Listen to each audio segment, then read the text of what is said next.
Halo Bapak Ibu Guru Hebat, perkenalkan saya Rahayu Cahero Dinda SSI, CGP Angkatan 11 dari SMA Negeri 2 Purbalingga, Jawa Tengah. Pada kesempatan ini saya akan memaparkan tentang demonstrasi kontekstual modul 1.1, refleksi filosofis pendidikan nasional Ki Hajar Dewantara tentang strategi dalam mewujudkan pendidikan yang berpusat pada murid. Diharapkan dari kegiatan ini, CGP dapat mendesain strategi dalam mewujudkan pemikiran Ki Hajar Dewantara, yaitu pendidikan yang berpihak pada murid sesuai dengan konteks diri murid dan sosial budaya di daerah asalnya. Menurut Ki Hajar Dewantara, pengajaran adalah bagian dari pendidikan, berupa proses memberikan ilmu untuk kecakapan hidup anak secara lahir dan batin. Sedangkan pendidikan memberikan tuntunan terhadap segala kekuatan kodrat yang dimiliki anak agar ia mampu mencapai keselamatan dan kebahagiaan baik sebagai manusia maupun sebagai anggota masyarakat. Agar anak mampu mencapai keselamatan dan kebahagiaan sebagaimana tujuan pendidikan menurut Ki Hajar Dewantara, diperlukan guru yang memahami karakteristik murid, tujuan pembelajaran, sosiokultur lokal, dan menguasai teknologi, sehingga dapat menuntun murid sesuai kodrat alam maupun kodrat zamannya. Strategi yang dapat diterapkan untuk mewujudkan pendidikan yang berpusat pada murid adalah menyelenggarakan berbagai macam kegiatan berdiferensiasi di sekolah, baik itu kegiatan intrakurikuler, kokurikuler, maupun ekstrakurikuler. Tujuannya adalah agar murid memiliki kemampuan di bidang pengetahuan dan teknologi, serta budi pekerti yang luhur. Sebagai pendidik, guru harus selalu mengingat semboyan Ki Hajar Dewantara. Yang pertama, Ingarso Suntulodo. Guru harus selalu bisa memberi contoh. Yang kedua, Ingmatyo Mangunkarso. Guru harus bisa membangkitkan semangat. Yang ketiga, Tutwuri Handayani.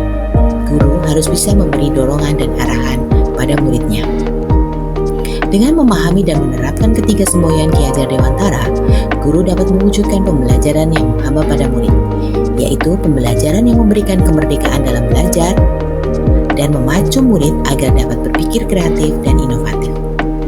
Dalam pelaksanaannya disesuaikan dengan perkembangan zaman dan pemanfaatan teknologi. Kunci keberhasilan pembelajaran yang berpihak pada murid adalah yang pertama, menekankan pada minat, kebutuhan, dan kemampuan individu. Yang kedua, menghadirkan model dan metode belajar yang memotivasi dan membangun habitat murid untuk menjadi pembelajar sepanjang hayat, memiliki rasa ingin tahu dan suka membaca, serta berani berpendapat, bernalar kritis, dan juga kreatif.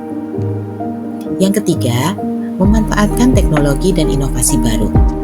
Yang keempat, harus juga menyelaraskan dengan kekuatan sosiokultural dalam proses menebalkan kodrat anak yang masih samar-samar. Sosiokultur lokal yang bisa dikembangkan di Purbalingga, salah satunya adalah kultur Cablaka.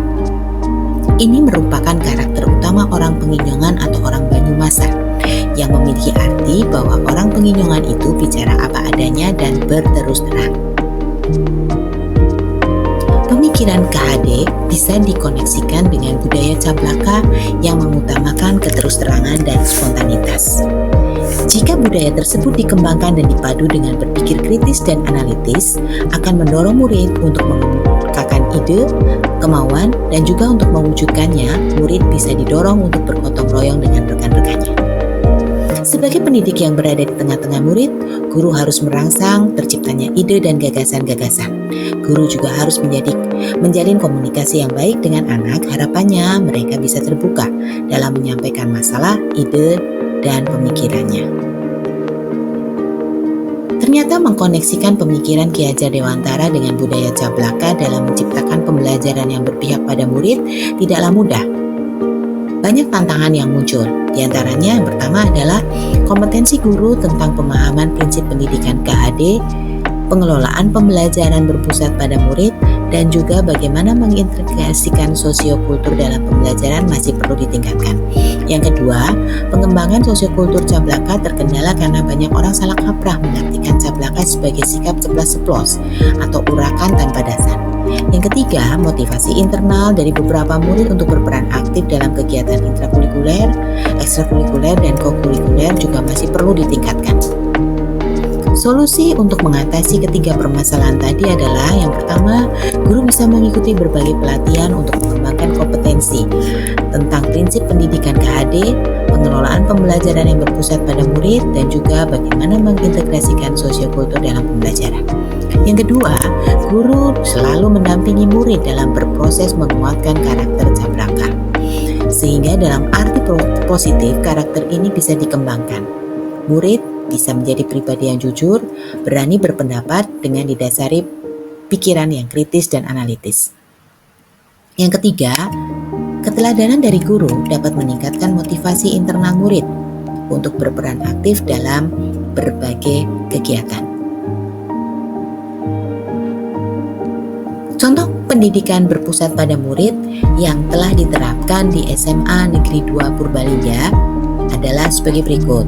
Pada intrakurikuler, kegiatan berdiferensiasi dimulai dengan pembiasaan asesmen awal, baik secara lisan maupun tertulis untuk mengetahui kondisi awal siswa. Pembelajaran juga menggunakan berbagai media dan tidak hanya di dalam kelas. Pembelajaran berbasis proyek diutamakan. Pembelajaran juga mengakomodir berbagai tipe belajar.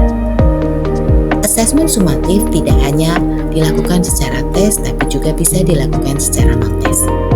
Yang tidak kalah pentingnya adalah pembiasaan melakukan refleksi pembelajaran bagi siswa. Di bidang ekstrakurikuler, SMA Negeri 2 juga telah menerapkan ekstrakurikuler yang berdiferensiasi.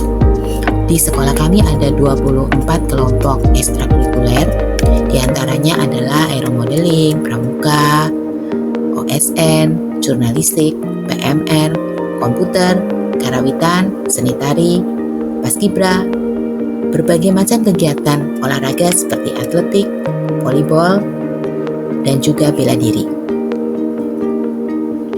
Tidak kalah menariknya, di sekolah kami, kegiatan kokurikuler berdiferensiasi juga telah diterapkan. Salah satunya adalah kegiatan proyek penguatan profil pelajar Pancasila. Yang tidak kalah penting adalah kegiatan pembiasaan. Kegiatan pembiasaan yang sering dilakukan di sekolah kami adalah kegiatan bersih-bersih bersama, olahraga bersama, kegiatan keagamaan, sarapan bersama, dan juga upacara. Demikian beberapa kegiatan yang telah diterapkan di sekolah kami, semoga bisa memberikan inspirasi bagi kita semua.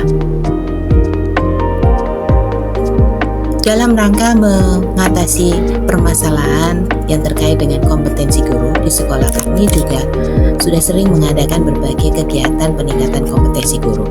Di antaranya melalui komunitas belajar dan juga melalui IHT atau workshop. Sekian pemaparan dari saya. Terima kasih atas perhatiannya. Tetaplah menjadi guru yang inovatif, kreatif, dan menginspirasi. Salam guru penggerak. Wassalamualaikum warahmatullahi wabarakatuh.